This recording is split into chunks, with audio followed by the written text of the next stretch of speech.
sa preuzimanjem dominantne pozicije u klinču, vodimo se dalje pivotiranjem, izbacivanjem protivnika, to je partnera u ovom slučaju za ravnoteže i zadavanje udarca kolonom ili čak i lakom.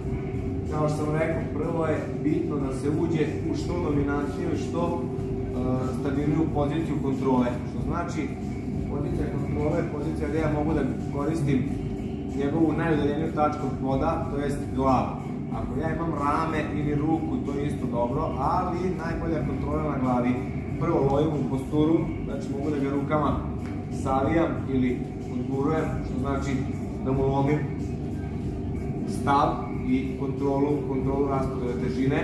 Druga stvar, mogu vrlo lako da ga uvrćem nedeljno na drugu stranu i na taj način da upravljam s njegovim telom. Da ne pričamo o kontrama i drugim stvarima koje mogu da iskoristim kada mi je ruka na glavi. Znači, prva stvar koja je potrebna je da uđete unutra u dominantnu poziciju. Provučete lakat na ključnu kost, ruku kukom iza glave, znači ne na vrat, nego iza glave, iza temena, znači idealno bi bilo do ušiju. U rukavicama ne možete to da napravite, zato pravite kuku, onu čuvenu na zglobu. Druga ruka bi bila idealno da uđe unutra u predelu bicepsa. Može prođi preko, znači od gore, ali idealno je da uđe unutra. Na ovaj način sam smanjio mogućnost njegove preuzimanja od strane njega kontrole, udaraca laktom, njegovog povlačenja.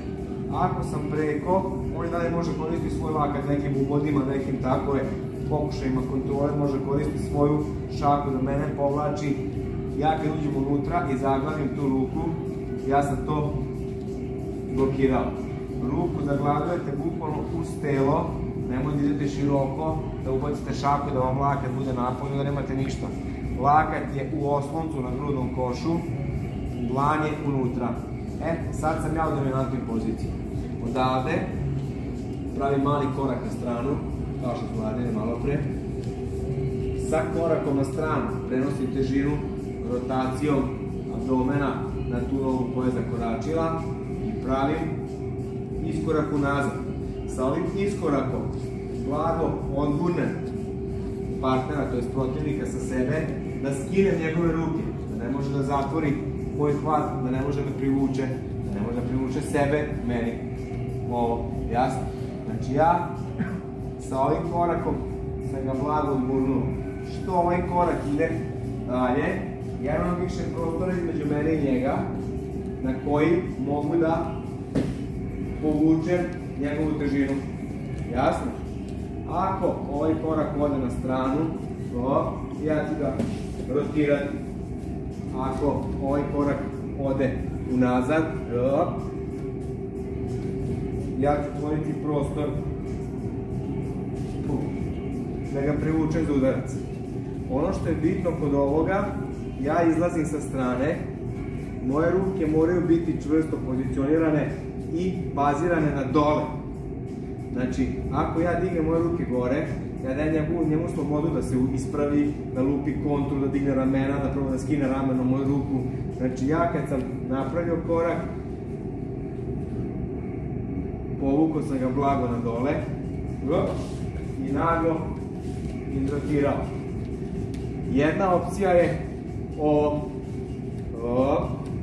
korak, noga nazad, odgurivanje, udarac. Druga opcija je ovo, korak, rotacija, povlačenje, bum, drugu koleno.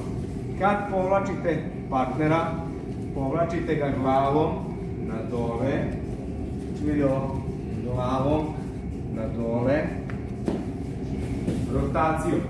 Ove ruke koristite u rotaciji da bi ga izbacili iz ravnoteže.